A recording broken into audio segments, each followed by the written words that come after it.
आजकल आपने देखा होगा माता पिता संतान से केवल प्रेम ही नहीं करते, उनके मोह में पड़ जाते।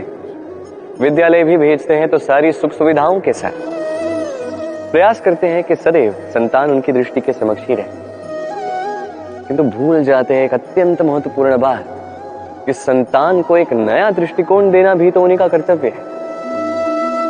इसलिए तो पुरातन काल में शिष्यों को गुरुकुल भेजा जाता था, गृह से दूर, क्योंकि गृह त्याग संतान के लिए, एक शिष्य के लिए अत्यंत शुभ लक्षण होता है।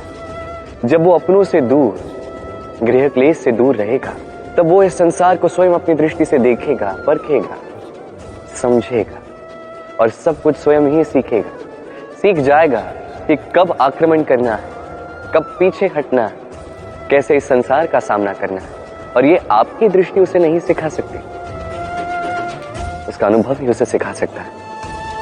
इसलिए स्मरण रखें, यदि आप चाहते हैं कि आपके संतान का विकास हो तो कई बार उसे स्वयं से दूर ले जाना पड़ता है। स्वयं मोह में रहेंगे तो उसका विकास कभी नहीं होगा। तो आइए और मेरे साथ प्रेम से कहें, राधे राधे। हम सभी जीवन में चाहते हैं कि हमें सफलता मिले, हम चाहते हैं कि इस संसार में हमारा यश फैल जाए, हम चाहते हैं कि हम चर्चित हो, किंतु चाहने से क्या होता है? यदि संसार में चर्चित होना है तो परिचित होना होगा परिश्रम से। जब तक आप परिश्रम से परिचित नहीं होगे, सफलता से परिचित नहीं होगे। संघर्ष तो करना होगा। हर दिन, हर वर्ष, जीवन की हर परिस्थिति में हो सकता है नई नई बाधाएं आए, नए नए चक्रवात आए, और आवश्यक नहीं कि हर चक्रवात विनाश के लिए ही आता है।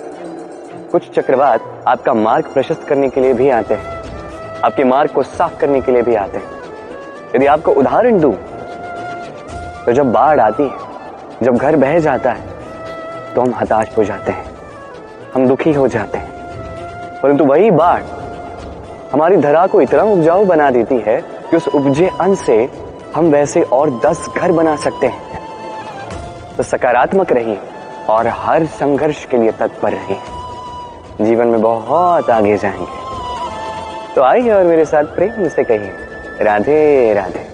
जहां हमें लगता है कि हमें कुछ नया करना है पर हम कर नहीं पाते, क्योंकि कहीं ना कहीं हम परंपराओं से बंधे हैं और हम उन परंपराओं को तोड़ना नहीं चाहते। एक ही प्रश्न आता है मन में, 4 लोग क्या कहेंगे, 4 लोग क्या सोचेंगे। मैं आपसे पूछता हूं, कौन है ये 4 लोग? जब आपका जन्म हुआ तब ये 4 लोग कहां थे? जब आप किसी विकट समस्या में फंस जाते हैं तब ये 4 लोग कहां होते? क्या आगे से आपको हाथ देते? या उन समस्याओं का सामना आप स्वयं करते हैं? इन 4 लोगों की चिंता त्यागिए। यदि आपको जीवन जीना है तो चिंतन कीजिए कि जीवन में क्या शुभ है और क्या शुभ कर सकते हैं। यदि वो धारा के विपरीत बहता है तो संघर्ष कीजिए, किंतु 4 लोगों की चिंता मत कीजिए। ये सोचिए कि जीवन में आप कौन से शुभ कार्य कर सकते हैं। ये सोचिए कि कहीं कोई आपने ऐसा कर्म तो नहीं कर दिया जिसके कारण किसी का हृदय आहत हुआ। शुभ पे अपना ध्यान केंद्रित कीजिए, आपके जीवन में सब कुछ शुभ ही शुभ होगा। तो आइए और मेरे साथ प्रेम से कहिए, राधे राधे।